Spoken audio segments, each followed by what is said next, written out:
Hai, masih bersama saya, Mr. Z bicara. Tentu saja bicara tentang kebenaran berdasarkan fakta, data, dan realita. Teman-teman, ini disclaimer dulu ya, disclaimer. Bahwa saya bukan penggemar Nikita Mirzani. Saya juga tidak membenci Nikita Mirzani. Saya tidak mendukung, membela Dr. Reza Gladys. Saya juga tidak membenci Dr. Reza Gladys.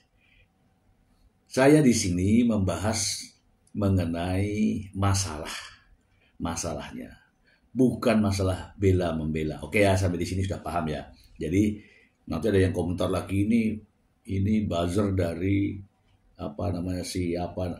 bukan ya. Jangan salah menilai. Oke teman-teman, sampai di sini dulu ya, Nikita Mirzani saat ini sedang berhadapan dengan hukum dan masih berproses dalam persidangan di Pengadilan Jakarta Selatan, Pengadilan Negeri Jakarta Selatan. Masalahnya apa?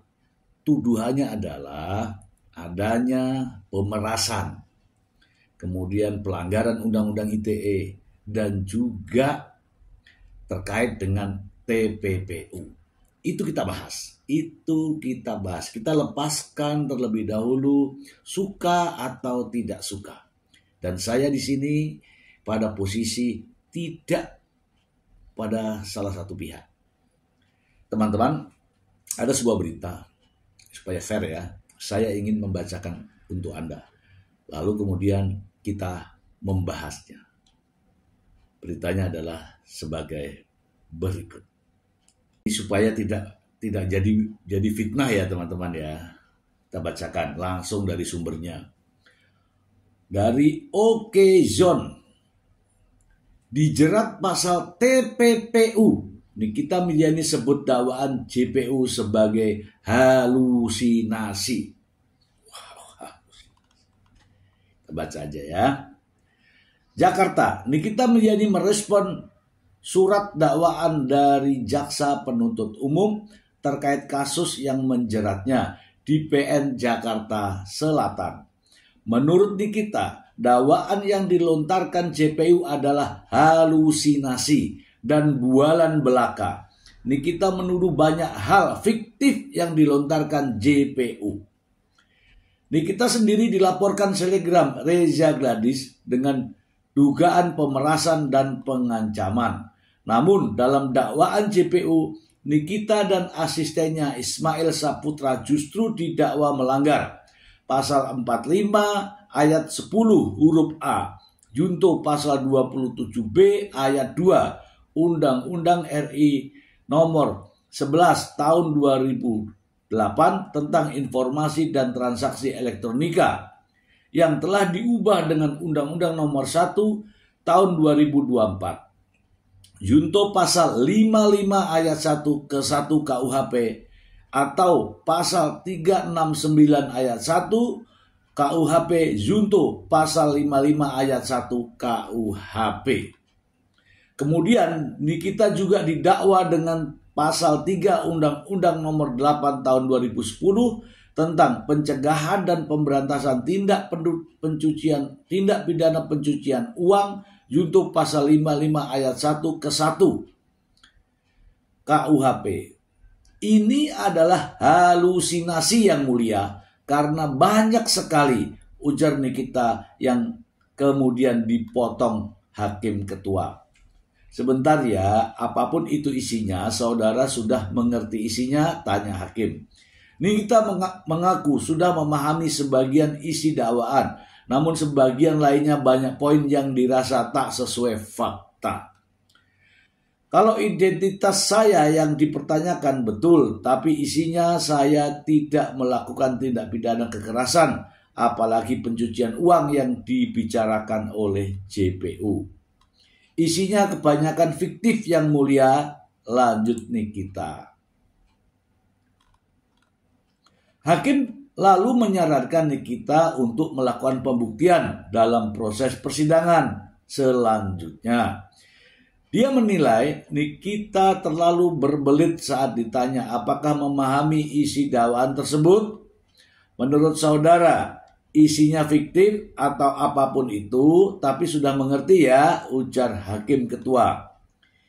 Ya, saya mengerti, sebagian saya mengerti, sebagian tidak, jawab Nikita.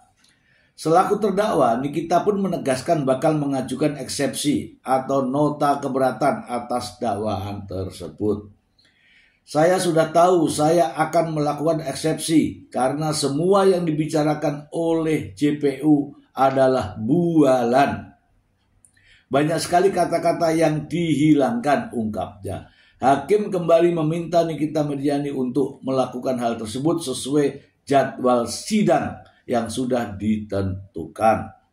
Sidang kasus dugaan pengancaman dan pemerasan terhadap Dr. Reza Gladys sendiri akan digelar pada 1 Juli mendatang. Namun, nanti ada waktunya. Silahkan. Kalau saudara akan menggunakan eksepsi atau keberatan, kalau belum siap, kita akan kasih waktu, ungkap hakim ketua. Baik teman-teman, kita bahas ya terkait dengan informasi ini ya. Nikita Mirzani ya mengatakan bahwa apa yang dibacakan oleh jaksa, yaitu dakwaan, itu sebagai halusinasi. Halusinasi itu apa? Halusinasi itu tidak ada, diada-adakan. Itu namanya halusinasi. Oke, terlepas dari itu semua, jaksa tugasnya adalah membacakan dakwaan. Dakwaan itu berasal dari mana? Dari berkas perkara yang dikirimkan atau diserahkan dari pihak penyidik ke kejaksaan. Kemudian dihimpun atau dianalisa. Kemudian dibuatlah sebuah dakwaan. Dan dakwaan itu dibacakan di depan terdakwa Nikita Mirzani. Namun Nikita Mirzani mengatakan bahwa dakwaan jaksa adalah halusinasi. Inilah yang perlu dibuktikan. Apakah jaksa halusinasi atau dakwaan jaksa terlalu banyak sehingga Nikita Mirzani merasa keberatan. Itu ya teman-teman ya. Kemudian terkait dengan penerapan pasal ya. Di sini saya melihat pasalnya yaitu mulai dari Undang-Undang ITE terlebih dahulu. Yaitu adanya ancaman ya, ancaman membuka rahasia, yaitu pasal 27B ayat 2. Oke. Undang-Undang nomor 11 tahun 2008 yang diubah menjadi Undang-Undang nomor 1 tahun 2024. Oke, jadi yang pertama adalah Undang-Undang ITE. Di dalam Undang-Undang ITE itu sudah masuk adanya kalimat pemerasan atau memaksa, oke ya. Kemudian dakwaan pasal berikutnya adalah pasal 55 ayat 1 ke 1 yang dilakukan secara bersama-sama. Bersama siapa? Nikita dan Mail, oke. Atau pasal 369 ayat 1. Junto pasal 55 ayat 1. Pasal 369 juga terkait dengan pemerasan. Oke. Kemudian junto pasal 55-nya adalah dilakukan secara bersama-sama. Kemudian di sini juga tertulis pasal 3 Undang-Undang nomor 8 tahun 2010 tentang pencegahan pemberantasan tindak pidana pencucian uang. Hal ini terkait dengan uang dari Reza Gladys itu larinya kemana? Sebanyak 4M. Melalui transfer, melalui pembelian aset, melalui ini, sehingga dijeratlah pasal dari TPPU. Kemudian junto pasal 5 ayat 1 ke 1 KUHP, artinya dilakukan secara bersama-sama antara Nikita Mirzani dan Mail. Oke teman-teman, singkat kata bahwa dakwaan ini adalah dakwaan berlapis. Ada tindak pidana umumnya, ada tindak pidana khususnya. Ada tindak pidana KUHP yaitu 369 KUHP dan juga ada Undang-Undang ITE dan TPPU. Oke teman-teman, selanjutnya inilah pasal yang diterapkan. Di depan itu kasih undang-undang ITE terlebih dahulu karena ancamannya yang paling tinggi. Kemudian diurut dengan pasal pemerasan. Kemudian dilapisi dengan pasal TPPU. Jadi ada urutannya. Oke teman-teman, selanjutnya saya ingin menelaah kalimat per kalimat, kata per kata, apa yang diucapkan oleh Nikita Mirzani setelah selesai sidang. Berikut ini. Stop, saya mau ngomong. Saya mau ngomong. Stop. Udah. Saya mau ngomong. Semua orang boleh ngomong. Hasto aja dibolehkan ngomong sama orang. Ya boleh. Kalian kalau nggak ada apa-apa nggak usah takut. Iya. Santai. Nyalain mic lu. Gimana tadi pembacaan Niki? Dan kemarin gue diem loh 3 bulan. Apa yang mau ditanyain? Oke. Satu. Pembacaan dakwaannya sesuai atau tidak? Pembacaan dakwaan banyak yang dipotong-potong. Rekaman yang sudah beredar isinya tidak seperti itu. Isinya Reza yang mengejar sahabat saya Mail. Ya, tidak pernah Mail yang selalu aktif menghubungi Reza, tapi Reza yang menghubungi Mail terus. Artinya ada manipulasi. Banyak. Ya, jadi kalau yang kalian dengar dari dakwaan yang dibacakan JPU tadi, saya ternganga-nganga. Karena tujuannya si Reza ini sebetulnya adalah Dr. Samira alias Doktif. Tapi kenapa saya yang ditahan sekarang? Kenapa saya dan sahabat saya yang ditahan? Padahal saya tidak pernah meminta uang dia yang memberikan. Uang itu cuma-cuma. Dan saya bertanya, kenapa Reza Gladys memberikan uang itu cuma-cuma? Ada apa? Sampai direkam semuanya, sampai terjadi seperti ini penahanan. Merasa ini dijebak nggak sih Kak Niki? Ya gimana nggak dijebak? Orang semua direkam, semua direncanakan. Kalian pikir ini proses begitu cepat? Reza, saya punya BAP-nya Reza, saya punya BAP-nya suaminya, saya sudah baca. Reza itu memperbaiki BAP-nya sebanyak 3 atau 4 kali. Ya, seperti yang kalian tahu, Reza Gladys ini kan pelangap-pelongo, ya.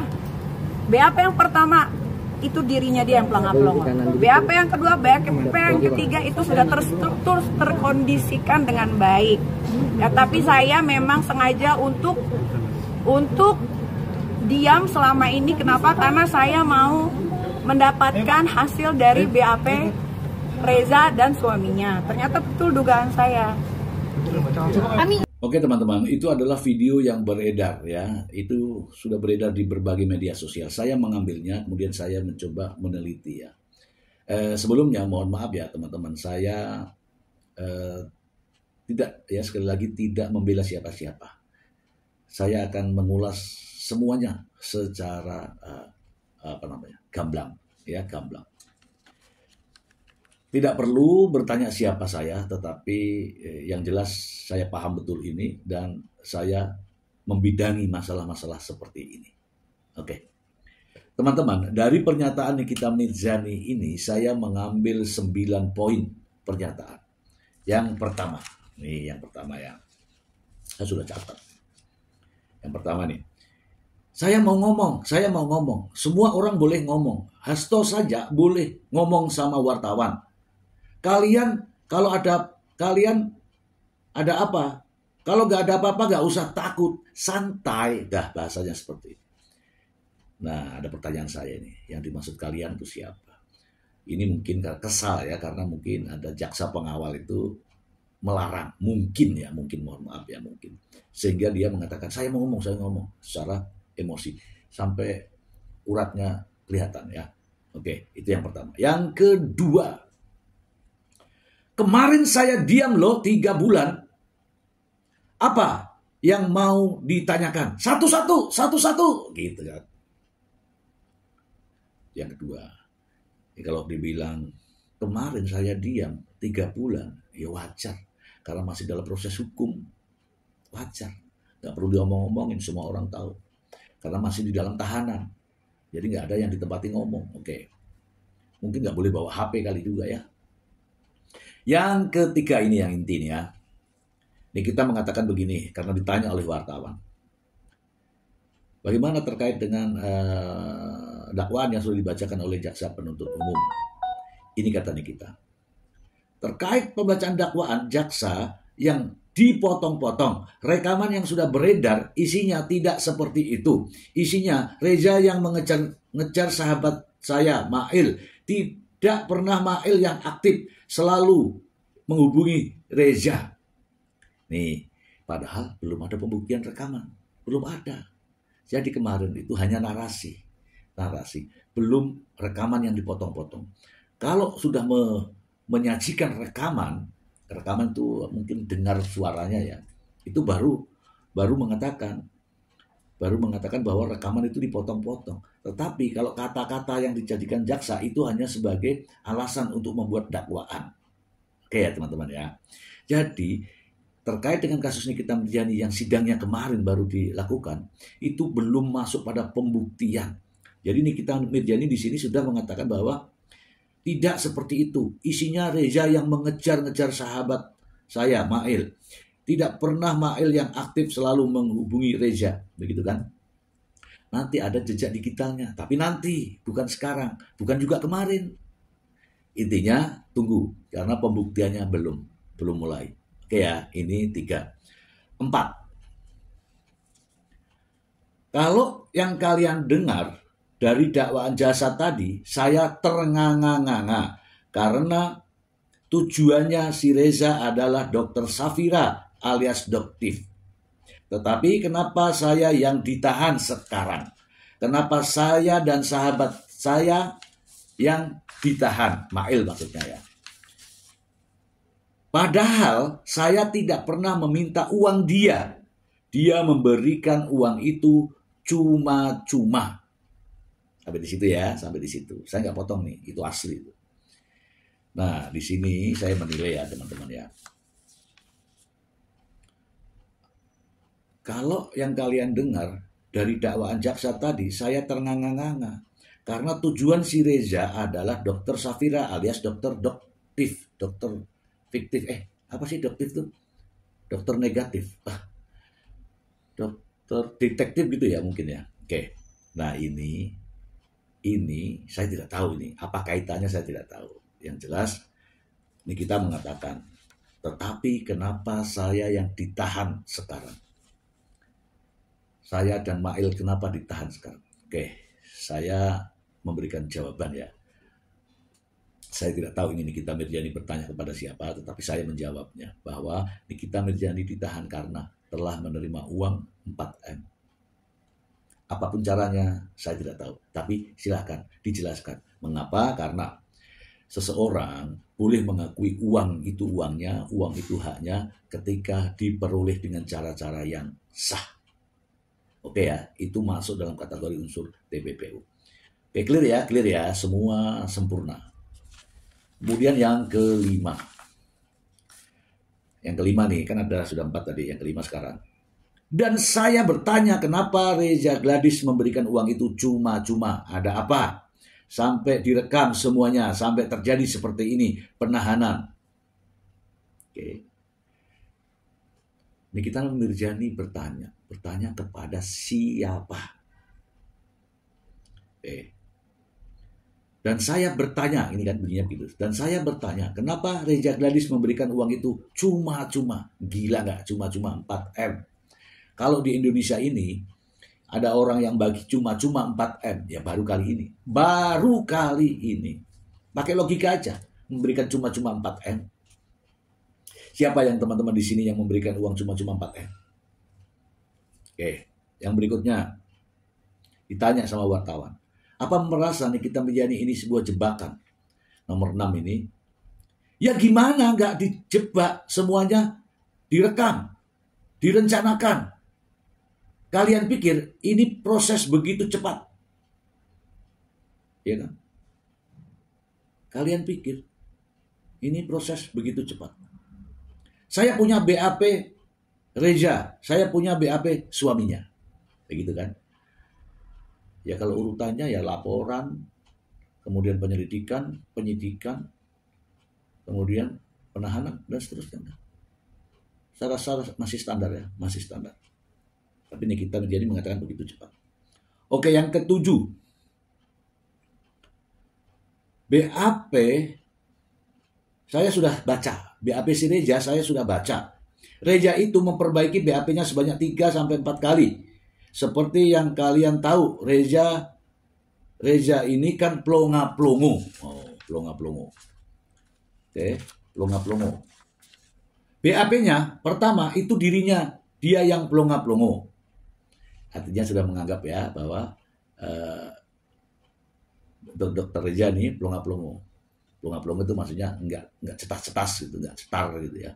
Tapi jangan lupa Dokter Reza ini kan berpendidikan. Artinya seorang dokter, artinya punya juga akal sehat ya. Yang ke-8, BAP kedua dan BAP ketiga itu sudah terstruktur dengan baik. Saya sengaja untuk diam selama ini karena mau mendapatkan hasil BAP-nya Reza dan suaminya. Ternyata betul dugaan saya. Ya kalau masalah BAP itu di kepolisian ya. Kepolisian itu kalau ada kesalahan pasti dirubah dan diganti dari pernyataannya langsung, orangnya langsung. Hari ini mungkin belum siap, akhirnya memberikan pernyataan. Kemudian besok ternyata ada perubahan lagi. Namun ingat, setelah persidangan tidak tergantung dari BAP, tetapi dari kesaksian langsung orang yang bersangkutan. Oke? Kita simak ya satu lagi ya teman-teman, satu lagi terkait dengan pernyataan Nikita Mirzani. Berikut ini. Ini Selasa 24 Juni 2025 kepada Bapak Presiden Republik Indonesia, Bapak Prabowo yang terhormat, tolong hukum di negara kita, di Indonesia yang tercinta ini benar-benar diluruskan, bukan diatensi dengan kekuasaan, sehingga tidak lagi memilih mana yang benar dan salah. Saya telah menyelamatkan banyak muka orang Indonesia, saya telah menyelamatkan muka banyak orang karena produk yang berbahaya dan overklaim. Namun penyidik hingga JPU bukannya mendalami atas produk tersebut, malah saya yang ditahan. Macam apa oknum-oknum aparat yang ada di Indonesia ini? JPU tidak bisa membuktikan produk tersebut, namun saya punya bukti yang akurat bahwa produk itu berbahaya, tidak ber-PPOM, ada jarum suntiknya dan tidak ada barcode-nya dan tidak terdaftar. Tapi penyidik dan JPU ya tidak mengindahkan BAP saya. Dia tidak mendalami itu BAP saya beserta produknya si Reza Gradis Ratu Flexing. Tapi saya ditahan. Baik teman-teman sudah mendengar ya apa pernyataan Nikita Mirzani yang ini ya, yang tadi ya. Bahwa ternyata dia membuat semacam tulisan tangan yang katanya sudah dipersiapkan, yaitu untuk Pak Presiden Prabowo Subianto. Isinya begini teman-teman. Selasa 24 Juni 2025 kepada Bapak Presiden Bapak Prabowo yang terhormat. Tolong hukum kita di Indonesia ini benar-benar diluruskan. Tolong hukum kita di Indonesia tercinta ini benar-benar diluruskan. Bukan diatensi dengan kekuasaan. Sehingga tidak lagi memiliki makna benar dan salah. Oke ya. Apa hubungannya dengan Pak Prabowo? Pak Prabowo betul presiden, tetapi ini sudah ranah hukum. Presiden tidak mengintervensi jalannya hukum di Indonesia. Kalau presiden mengintervensi jalannya hukum di Indonesia, presidennya yang salah. Tidak ada intervensi penegakan hukum di Indonesia. Itu saya jelaskan ya. Kemudian Nikita Mirzani ini yang berikutnya ya. Saya telah menyelamatkan banyak muka orang Indonesia karena obat yang berbahaya dan overklaim. Namun penyidik hingga JPU bukannya mendalami atas produk tersebut, malah saya yang ditahan. Ini penahanan Nikita Mirzani terkait dengan adanya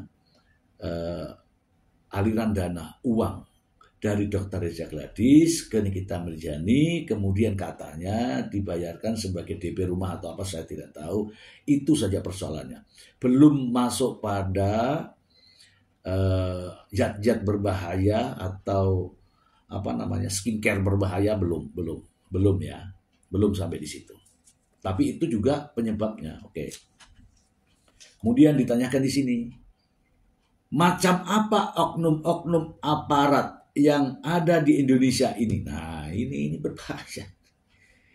Ini berbahaya. Mungkin ya ada yang baik, ada yang tidak baik, tetapi ini sudah mengatakan macam apa oknum-oknum aparat yang ada di Indonesia ini.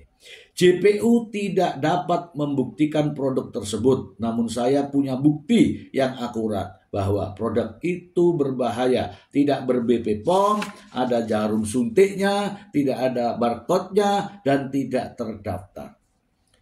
Ini saatnya belum tiba. Nanti saat pembuktian itu disebutkan keterangan terdakwa adalah keterangan yang diucapkan atau diberikan saat persidangan, bukan saat di luar. Ingat itu. Baca lagi teman-teman. Apa yang dimaksud dengan keterangan terdakwa? Keterangan terdakwa itu bisa menjadi alat bukti kalau diucapkan di depan sidang pengadilan. Oke. Ada lagi nih, tapi penyidik dan JPU tidak mengindahkan BAP saya. Dia tidak mendalami itu BAP saya beserta produk si Reza Gladys, si Ratu Flexing, tapi saya ditahan. Intinya Nikita Mirzani tidak terima ditahan terkait dengan kasus pengancaman pemerasan Undang-Undang ITE dan TPPU. Itu ya.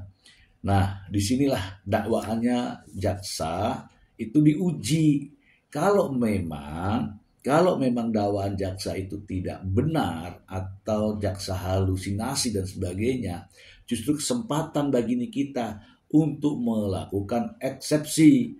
Nah, jawaban-jawaban disitulah yang akan menyangkal semua tuduhan atau dakwaan dari jaksa. Bukan di media sosial atau bukan di wartawan, bukan. Tapi di sidang pengadilan terkait dengan keterangan eksepsi. Begitu ya teman-teman ya. Teman-teman, sekali lagi saya mengatakan bahwa saya tidak pembenci Nikita Mirzani. Saya juga tidak mengidolakan Reza Gladys. Saya tidak mengidolakan Nikita Mirzani. Saya juga tidak membenci Reza Gladys. Yang saya berikan ini adalah ulasan fakta dari informasi yang ada. Tidak ada yang ditambah-tambahi. Teman-teman, saya melihat ya bahwa Nikita Mirzani ini terlalu cepat mengambil sikap. Seharusnya, karena ini sudah pada proses persidangan, sebaiknya tidak banyak bersuara di media, nanti salah ucap. Kenapa? Karena begini, jangan sampai apa yang pernah diucapkan dulu, ya, jangan sampai apa yang pernah diucapkan dulu kemudian berbeda dengan yang diucapkan sekarang. Seperti contoh, dulu pertama kali waktu ini perkara muncul, uang terkait dengan 4 miliar itu endorse. Maka saya mengatakan harap maklum, artis mendapatkan endorse. Oke, ya nggak? Oke. Kemudian dalam proses gugatan perdata, ternyata Wan Prestasi, saya menyimak apa yang dimaksud ini. Ternyata ada kesepakatan tidak tertulis. Ya, sudah beda lagi kan?